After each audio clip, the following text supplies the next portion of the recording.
All right, here we go with objective 22, which is evaluating a function. Now, this objective is actually very similar to an objective that we learned a couple units ago in objective 11, which was evaluating expressions. It's going to be very similar. A lot of the same skills apply here. First, I want to talk about function notation. When we talk about function notation, for all intents and purposes, you can say that f of x is the same as y. More specifically, we're saying that y is a function of x instead of a variable. So when we're looking at this here, if we have something like y equals 3x, we're saying that that is the same thing as f of x, and that's how we say that, f of x equals 3x. So we're saying y is a function of x, but now we're going to be using our function notation, f of x. So I want to just take a quick look back. Example one, this is a quick look back on objective 11, which was evaluating expressions. Remember, when we're evaluating these, we're going to take the given values that we have and substitute them into the expression. So here we have 3x, or 3 times 5, plus 7y squared, or 7 times negative 2 squared. Evaluating this, well, 3 times 5 is 15. Negative 2 squared is the same as negative 2 times negative 2, which is positive 4. So we have 7 times 4. Then we have 7 times 4 is 28. So we have 15 plus 28. And 15 plus 28 is 43. So that would be evaluating the expression here. In order to evaluate a function with a given input, we're going to say given a function f of x, to evaluate for a given input,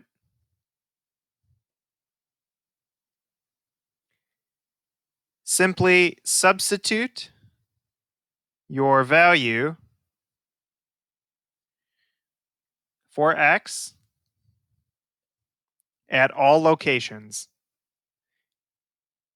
And I say that because some functions will have x in many locations. And in order to evaluate, we have to substitute in each of those locations.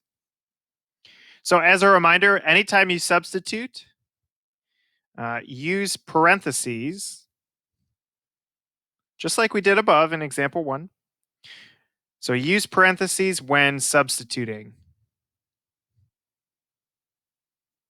You can put a big star next to that, exclamation marks. And then when we're evaluating, so evaluate using PEMDAS. And that's just good old regular PEMDAS. It's not going to be in reverse because we're just evaluating the function. So remember, that's parentheses, exponents, multiplication and division, and addition and subtraction. So let's take a look at some of these functions down here. I have f of x equals 6x plus 1. In order to evaluate this, we're going to plug in x equals 9 anywhere we see x in this function. So we have, instead of f of x, we're finding f of 9 equals 6x, or 6 times 9 plus 1. So using parentheses, we're plugging in what x equals into the function anywhere we see x. So then 6 times 9 is 54, and then plus 1 is 55. So we're saying f of 9 equals 55.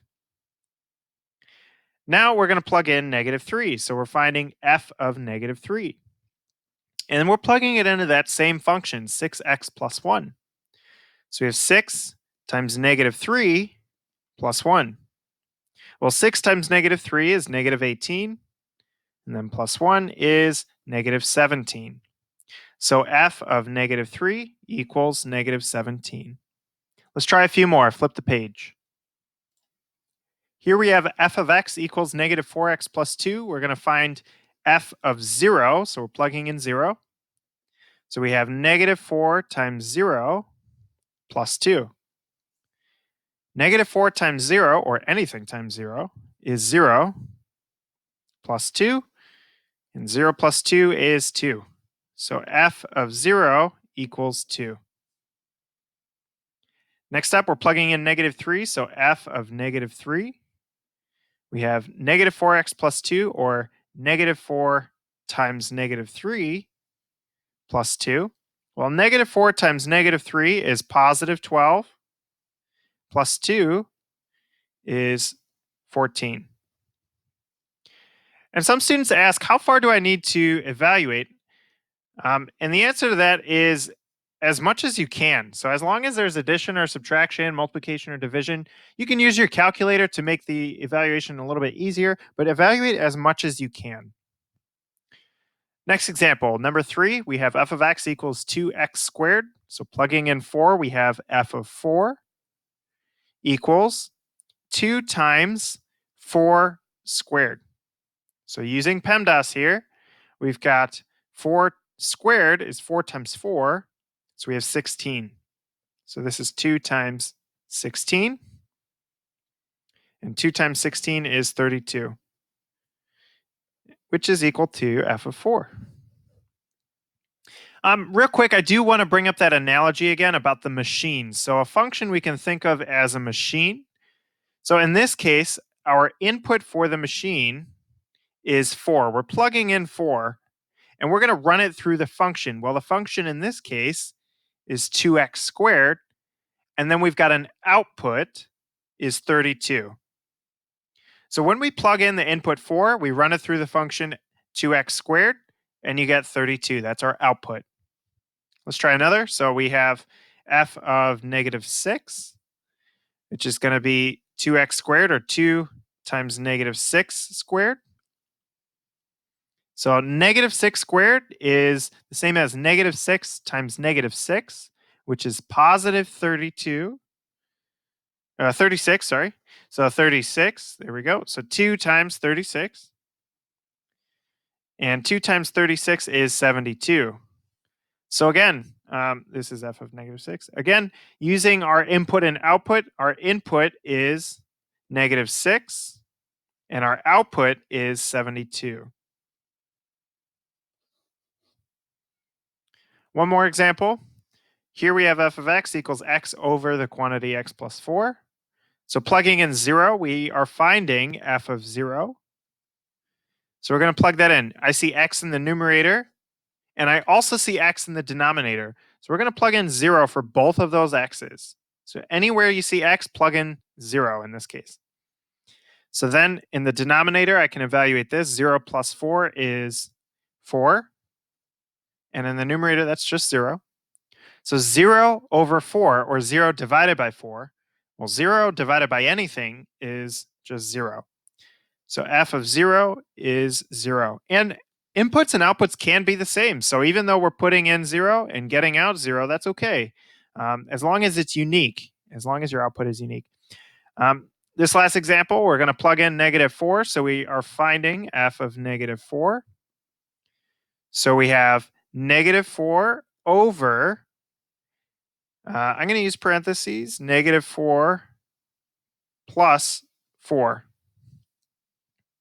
All right.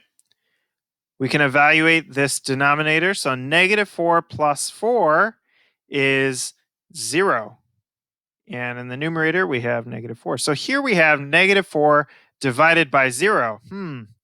In math, we can't divide by 0. If you were to plug this in your calculator, and sorry, I've got a bunch of other entries, but if we were to plug in -4 divided by 0, our calculator is going to tell us undefined. So when we're evaluating this, anytime you divide by 0, then undefined, then our function at x equals -4 is undefined. And we're going to talk more about what it means for functions to be undefined. But anytime you're dividing by 0, then your function is undefined. All right. So this is objective 22, which is evaluating functions. We'll see you in class. Have a great day.